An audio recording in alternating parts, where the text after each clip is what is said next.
Welcome to Cox Connections, a link between you, our customers, and what's happening in the community we share. I'm Kim Stanley, Vice President of Operations for Cox Roanoke.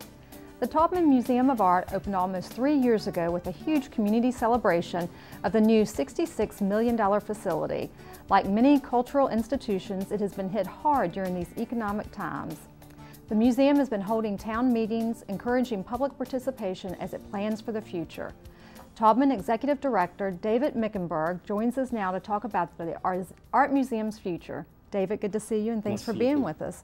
So a lot's going on at the museum, a lot of changes, and why don't you speak to some of those changes? I think that one of the core changes is that the plan that had been established when the museum was conceived back in 2004, 2005, 2006, prior to construction even beginning, is not the plan that's going to take the museum into the future.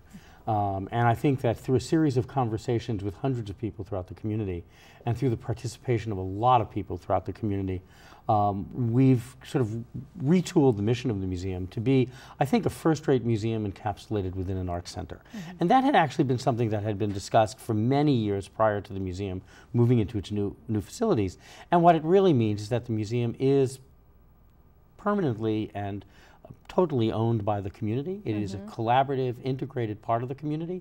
It is something that shows extraordinary exhibitions and really exciting aspects of contemporary art and historical art, primarily focused on American art, but with a global tint to it as well.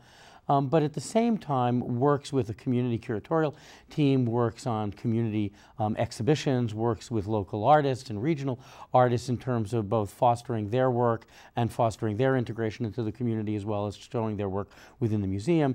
We've opened up a museum school, and the notion that teaching foundations in art, teaching how to do art, allowing people to explore creative possibilities is something that is the mission of the museum, as well as showing first-rate, extraordinary exhibitions. It also means that as we look to the future, how we organize exhibitions, how we work with public schools, how we work with regional public and private schools becomes part of the core mission of the museum as well. And then finally, all impediments to actually participating in the museum are taken away, so that there are increased opportunities to come into the museum free of charge. And in fact, Spectacular Saturdays, where which is family destination point at the museum, are open now free of charge throughout the entire year. So you can come to the museum all day long free and participate in films, in concerts, in exhibitions, in activities for kids throughout the day. It means that we've reduced our admission fee by 35%. Expanding the admission fee before I got here in terms of during the recession was probably a mistake.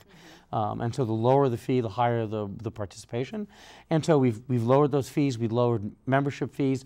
So we're trying to say that all of those impediments that prohibited people from coming into the museum on an ongoing basis for multiple visits and participating and exploring some of those experiences which the museum provides are now accessible to everybody. That's exciting, very exciting. And you mentioned you've been speaking with hundreds of people. Is that through the town hall meetings that you've been having? And how is the public, you know? Yeah, actually, I think it's been, the town hall meetings are one source. And I think the town hall meetings were created because there was a general perception the museum hadn't been transparent. So there was mystery about the financial condition of the museum. There was mystery about how decisions were made about how we choose exhibitions, why we choose exhibitions, what our relationship to the community was and the public schools were. There was just a general feeling that we hadn't been open and forthright about where we've been and where we're going. And so the town hall meetings were meant to improve transparency. It was meant, in a sense, to fess up on some of the mistakes the museum had made in how it conceived of itself at the beginning and where it was going now.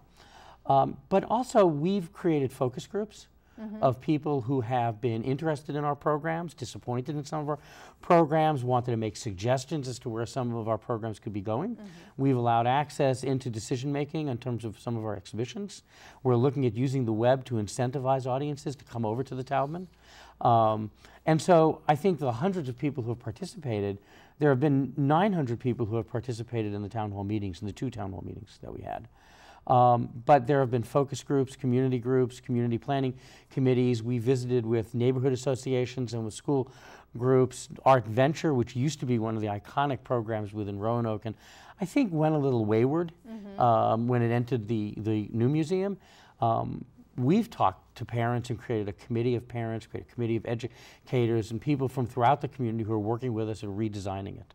So I think that town hall meetings have been great, but they've only been about 1/2 of the communications in terms of engaging people. The rest have been programmatic committees, focus groups, community organizations who have come to the fore in helping us plan and program and redirect. Right, right. It just sounds like the entire community is involved and excited about all these changes. I think the excitement level has expanded.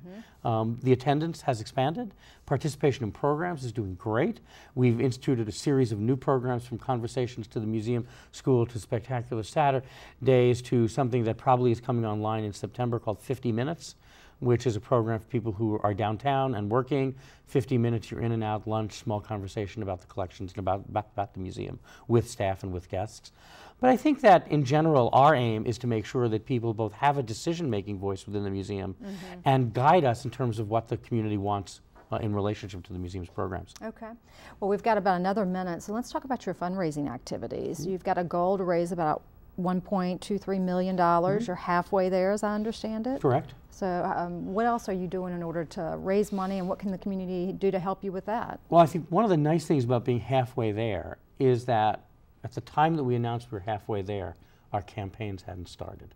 Wow. So what that meant was the museum had raised approximately $600,000 just by changing its mission and being more focused and engaging the community. That was a great sign for us. The membership campaign has begun. We've done it sort of a tongue-in-cheek campaign, have become a friend with benefits, and there are a whole series of benefits that you can have by participating in the museum, including free admission all the time and discounts on all programs. So the membership program has just taken off and will be continued throughout the year. There's a major gifts campaign which is taking off and started about 2 weeks ago. On top of that, there's individual giving campaign. On top of that, there are special events. All of our special events that we did in the last 6 months have gone at least 20 to 30% over goal. That's great. So it just sounds like a lot of opportunity for the community to get involved, all different levels, and just a lot of exciting changes going on at the Taubman Museum of Art. Congratulations to you. You're doing a great job. We love having you over there. And it's been fun. All right. Thank you so much. Thank you. Up next on Cox Connections, have you been dreaming of starting a business? Now could be the time. We'll tell you why after the break.